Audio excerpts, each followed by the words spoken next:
시편의 말씀 같이 나눌 때인데, 여러분 시편을 읽으시나요? 읽으시기를 권합니다. 저도 시편을 많이 읽지 않았었습니다. 불과 한 2년 전까지만 해도.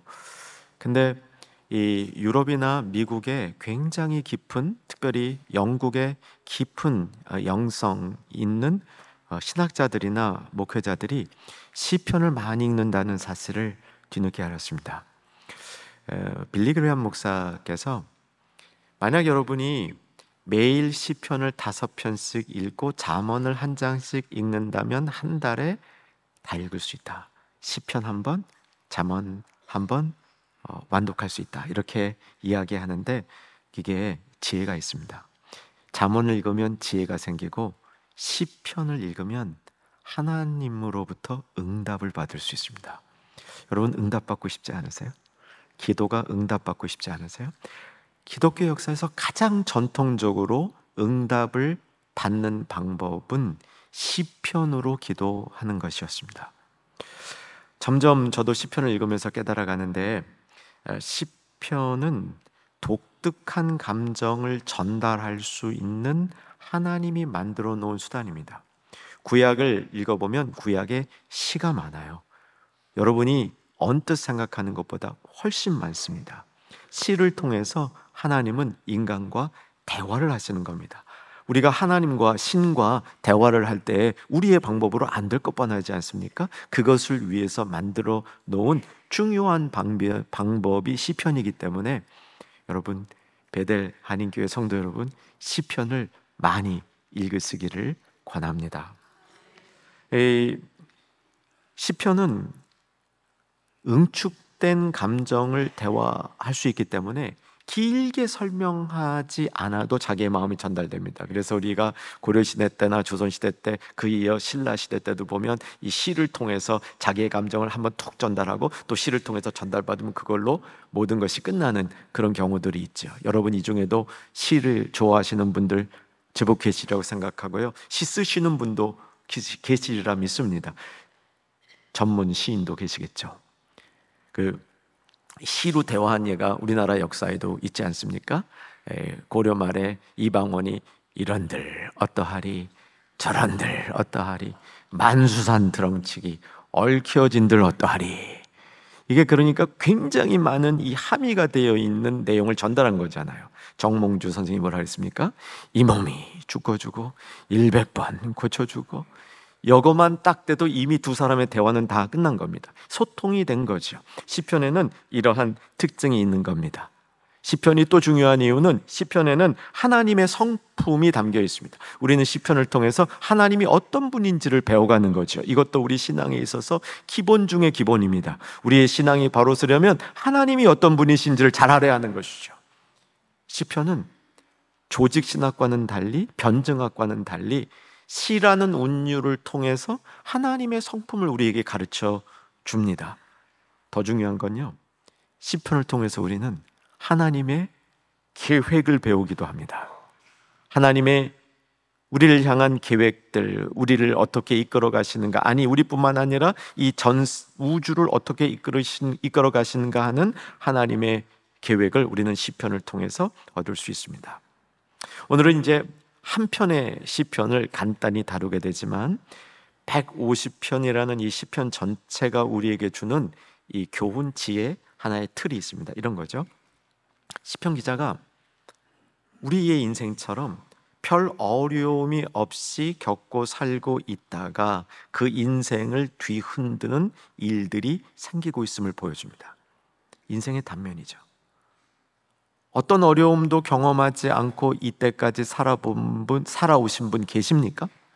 계시다고 손을 드시면 제가 이렇게 바로 답해 드릴 겁니다. 거짓말 마십시오. 그런 사람은 없습니다.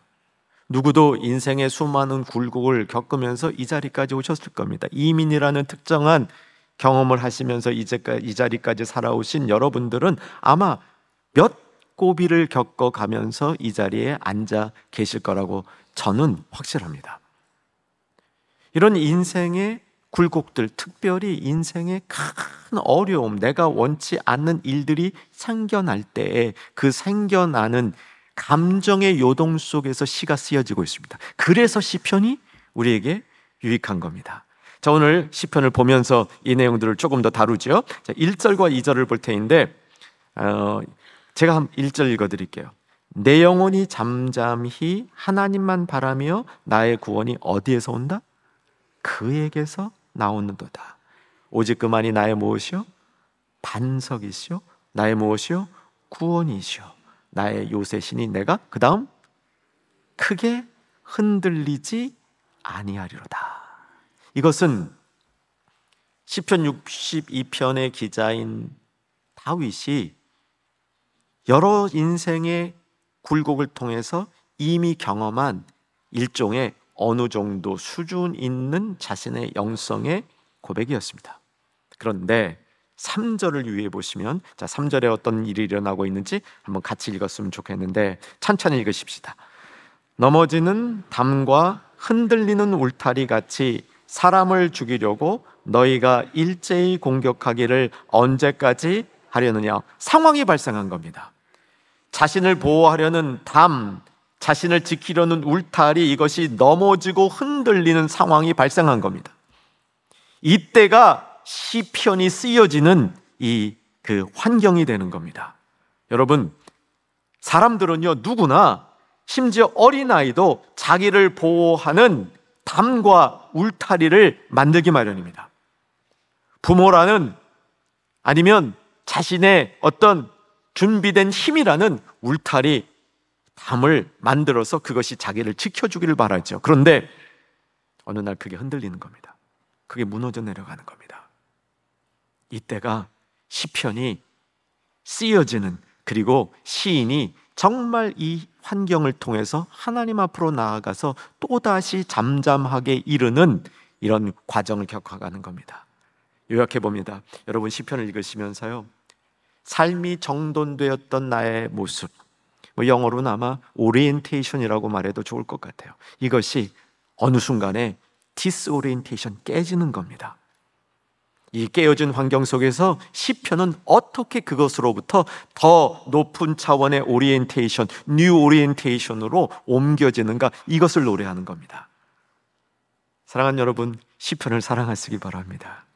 시편을 통해서 기도해 보시기 바랍니다. 시편을 가까이 보시기 바랍니다. 시편이 여러분의 인생에 귀한 도움을 줄 것을 확신합니다.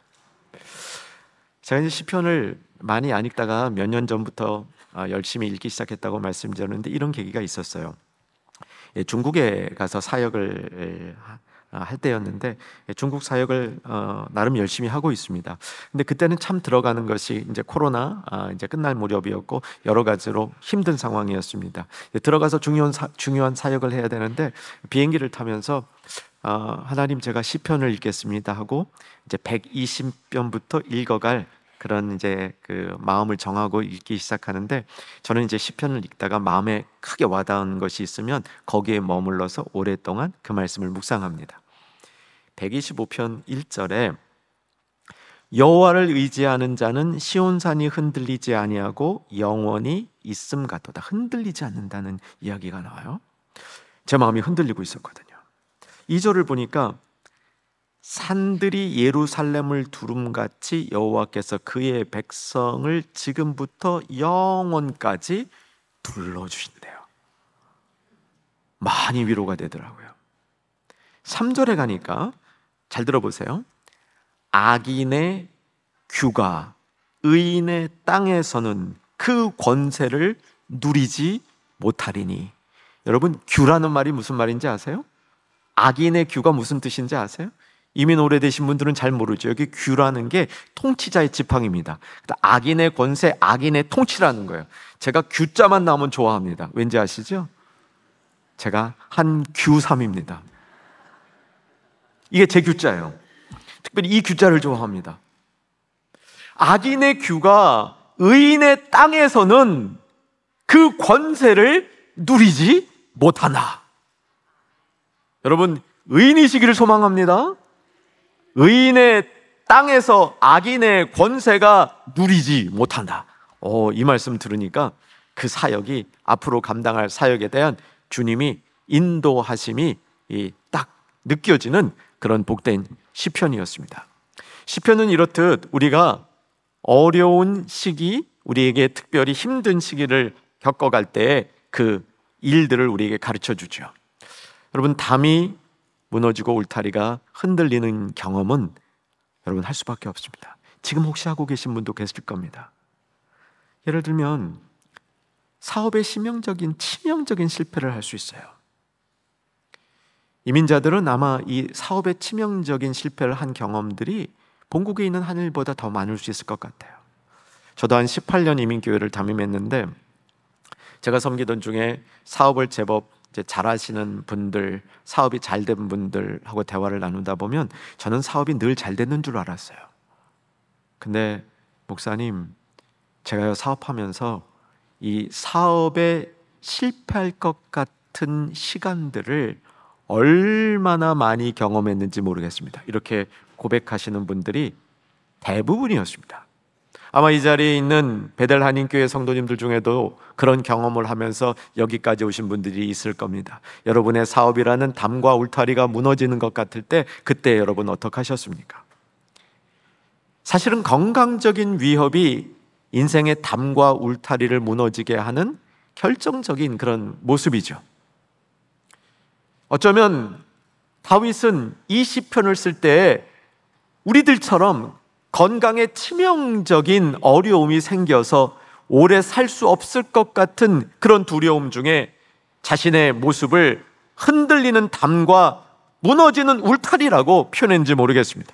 다윗의 표현을 보면 나를 보호하던 담과 울타리가 무너진다는 것이 아니라 내 자신이 무너지는 담과 울타리 같았다고 얘기를 합니다.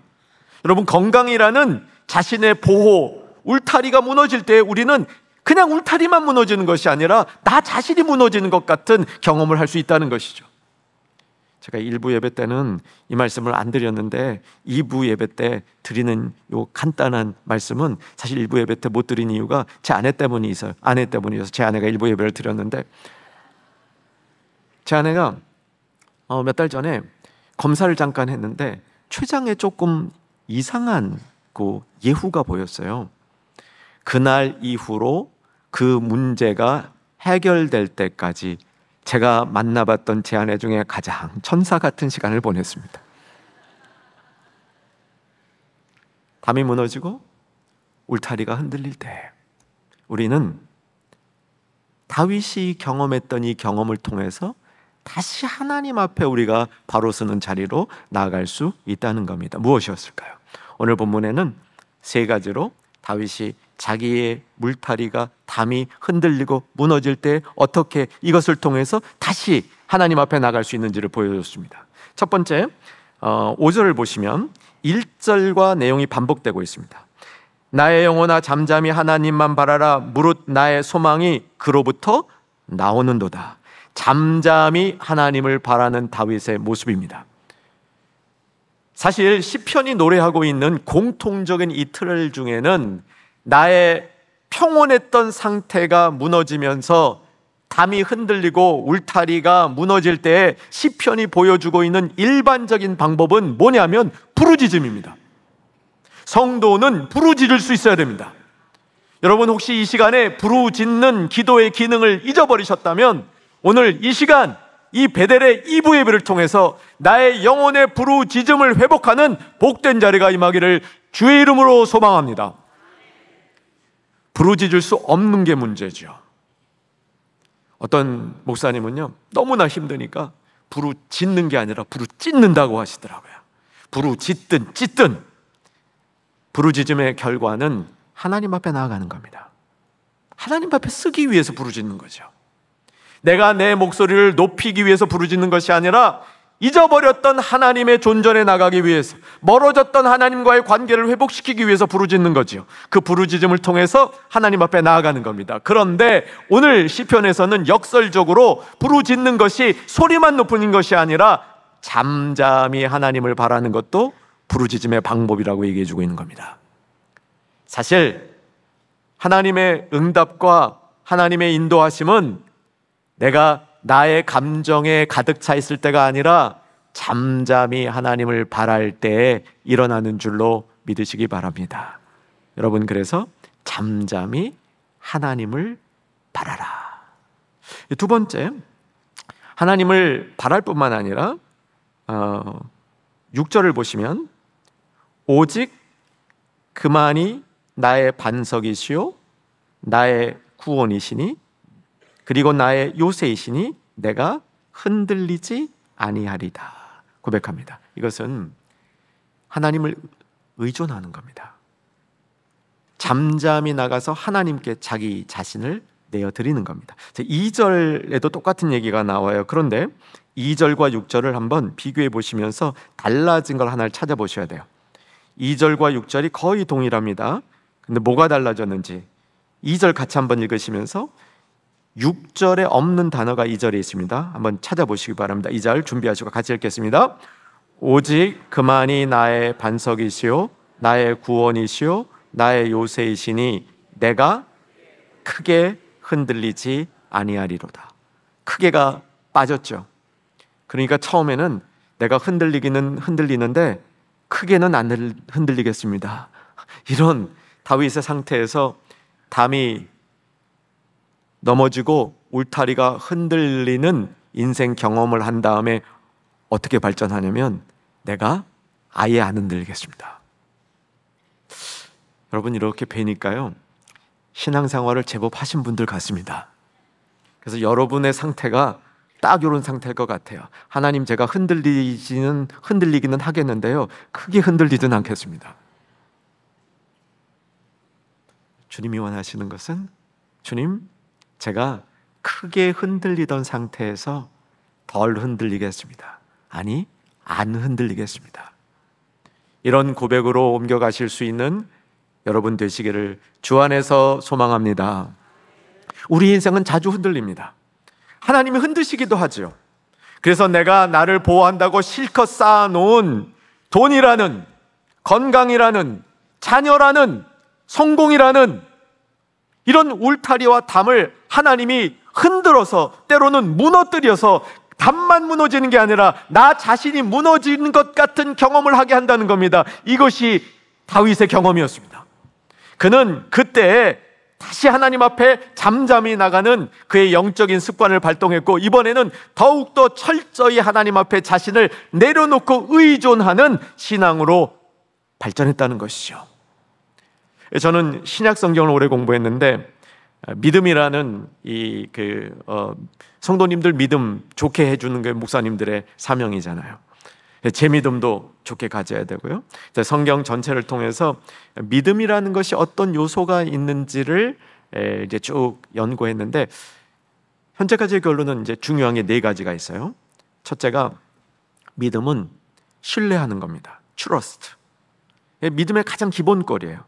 누군가를 믿을 때는 신뢰하는 거죠. 그런데 신뢰보다 조금 더 특별한 상태에 하나님이 우리에게 요구하시고 훈련하시는 게 있습니다. 의존입니다. 의존은 자기 자신을 그 순간에 다 하나님 앞에 내놓는 거예요. 우리가 신뢰하면서도 요거 잘 안 될 때가 있습니다. 내가 어떤 사람을 신뢰하는 것과 그 사람에게 완전히 의존하는 것은 다릅니다. 하나님이 우리에게 매 순간 하나님께 의존하라고 요구하지 않는지도 모르겠습니다. 하나님을 신뢰하라고 요구하는 건 분명히 맞습니다.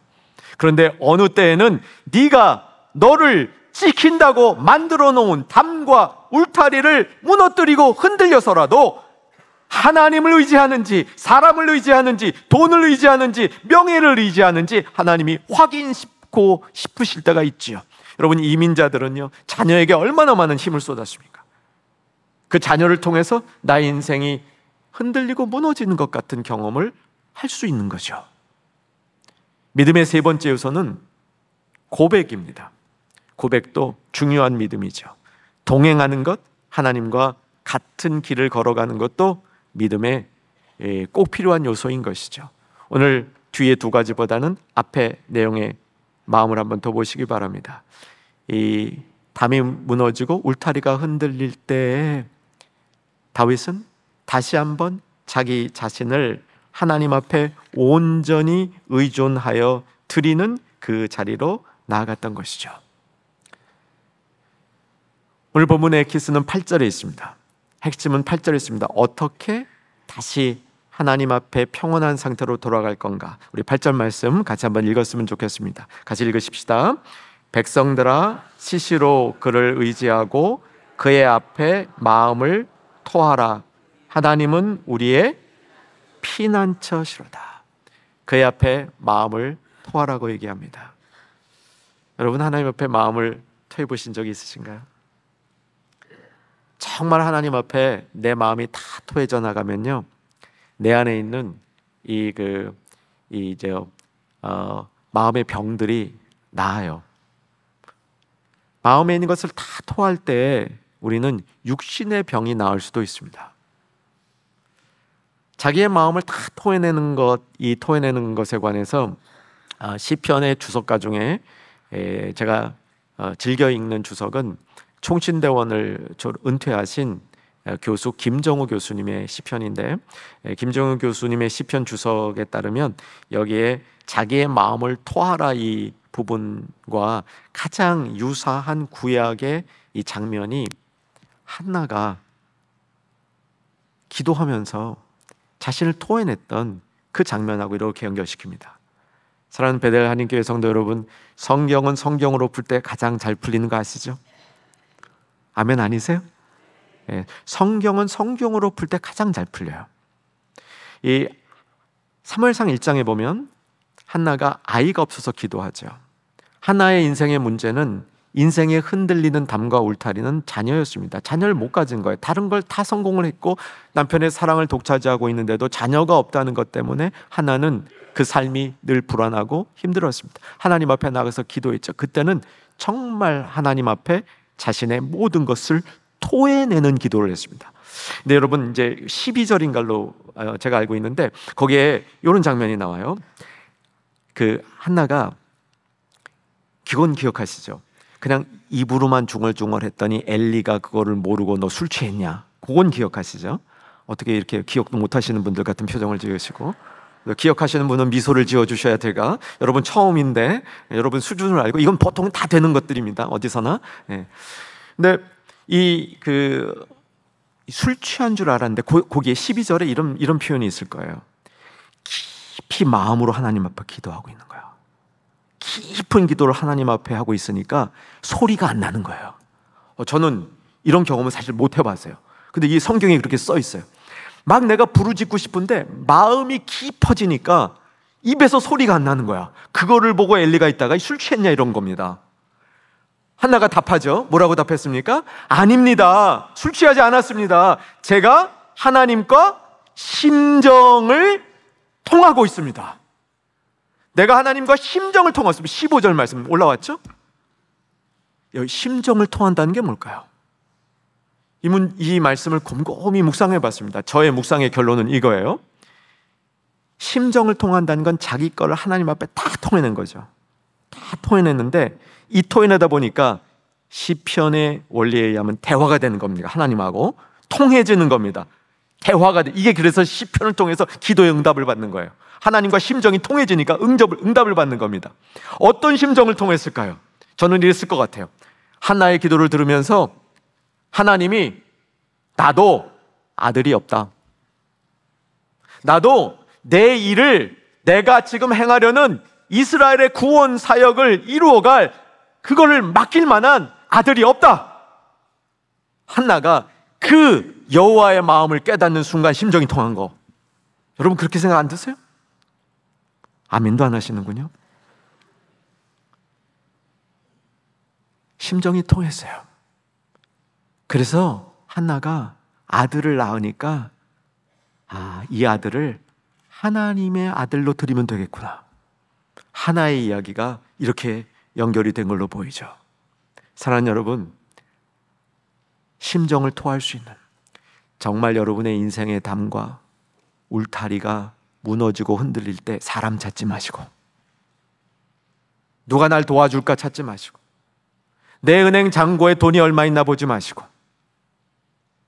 하나님 앞에 나가서 하나님 앞에 말씀을 토해낼 때, 이 상황을 향한 하나님의 뜻은 무엇인가를 깨달을 때, 그때 다윗이 경험한 경지로 발전할 수 있는 줄로 믿으시기 바랍니다. 이제 다윗의 고백은 이전보다 더 잠잠히, 더 하나님을 의지해서 전에는 크게 흔들리지 않는 수준에 만족했다가 이제 나는 흔들리지 않겠습니다. 하나님, 더 이상 내가 흔들리는 삶을 살지 않겠습니다 라는 고백과 함께 시편의 마지막 부분으로 넘어갑니다. 새로운 오리엔테이션이 생긴 것이죠. 하나님 앞에 새로운 평안이 생긴 겁니다. 그 깨달음을 11절과 12절이 고백하고 있습니다. 자, 11절 같이 한번 크게 읽겠습니다. 시작. 하나님이 한두 번 하신 말씀을 내가 들었나니 권능은 하나님께 속하였다 하셨도다. 아멘. 그리고 12절에 또 깨달아요. 인자함도 주께 속하였사오니. 두 가지가 하나님께 속했다는 걸 아는 겁니다. 무엇과 무엇이요? 권능과 인자하심이 하나님께 속했다는 사실을 깨달은 겁니다. 저는 이 말씀을 이렇게 쭉 해석하면서 읽으면서 이런 생각이 들었어요. 왜 하나님이 한두 번 말씀하셨을까? 하나님은 단번에 처리하실 수 있는데, 한 말씀만 하시면 하나님의 뜻이 깨달아지는데 왜 한두 번 하셨을까? 아니, 우리가 못 알아들 것 같으면 서너 번 하시지 왜 한두 번 하셨을까? 근데 이게 히브리어에서는 어쩌면 관용적인 표현인지 모르겠어요. 이것을 뜻하는 확실히 말씀해 주셨다. 하나님이 확실히 말씀해 주셨다는 겁니다. 그러니까 다윗이 깨달은 것 중에서 지금 하는 얘기는 너무나 분명하다는 거예요. 권능이 하나님께 속했다. 인자가 하나님께 속했다. 여러분, 다른 데서 권능 찾지 마시기 바랍니다. 하나님께 속한 인자를 사모하는 저 여러분 되기를 소망합니다. 하이델베르그 요리문답이라고 알고 계신가요? 아마 이제 베들교회에서는 제가 어떤 우리 신앙 고백을 쓴지 모르겠는데, 우리 담임 목사님께서 가진 배경은 웨스트민스터 신앙 고백과 요리문답을 중시하는 그런 배경에서 신학 훈련을 받았습니다. 하이델베르그 요리문답은 웨스트민스터 신앙 고백과 요리문답하고 거의 이제 비슷한 거라고 보시면 돼요. 이 요리문답을 왜 만들었냐면, 이제 종교개혁이 일어나면서 성도들이 더욱더 견고한 신앙에 쓰기 위해서, 다음 세대의 신앙을 적용하기 위해서 중요한 교리들과 성경의 원리들을 문답식으로 이렇게 말하는 거예요. 이게 뭐냐? 그럼 답하는 거예요. 그걸 외우고 있는 거죠. 여러분, 또 문답, 요리문답 그러니까 요리책이라고 생각하시는 분이 가끔 있는데 요리책 아닙니다. 이거는 성경의 교리를 요약해 놓은 겁니다. 항상 이런 요리문답이 일문이 중요해요. 일문이. 하이델베르그 요리문답 첫 번째 질문이, 일문이 뭐냐면요, 이 땅을 살아가는 동안에나 하나님 앞에 이를 때나 똑같이 위로가 되는 것이 무엇입니까? 그러니까 이 땅을 살아갈 때 위로가 되고 동시에 그 위로와 똑같은 것이 하나님 앞에 이를 때도 위로가 되는 것이 무엇입니까? 라는 질문이에요. 분명히 돈은 아닙니다. 돈은 이 땅에 사는 동안 위로가 되는 건 맞는 것 같아요. 돈이 많이 생기면 대부분 다 좋아합니다. 자식이 잘 되는 것도 이 땅을 사는 동안 위로가 된다고 확신합니다. 이 땅을 사는 동안 또 위로가 되는 중요한 것들이 건강이죠. 내가 건강하면 자신이 생기죠. 건강을 잃으면 자신이 없어지는 거죠. 이 땅을 살아가는 동안 건강은 분명히 위로가 되는 거 맞습니다. 그런데 지금 얘기한 세 가지가 하나님 앞에 이를 때 위로가 되느냐? 아닌 것 같아요. 이 땅을 사는 동안, 하나님 앞에 이른 동안 똑같이 위로가 되는 것이 무엇입니까? 교육이 필요하죠. 하이델베르그 요리문답은 뭐라고 얘기하냐면, 내가 하나님께 속했다는 것이다. 아멘. 여러분, 하나님 앞에 속한 자인 사실을 확인하시길 바랍니다. 내가 하나님 앞에 속했다는 사실은 하나님 앞에 이를 때만 위로가 되는 것이 아니라 이 땅을 사는데도 위로가 된다고 선포하고 있는 것이죠. 바로 그걸 깨달은 것 같아요.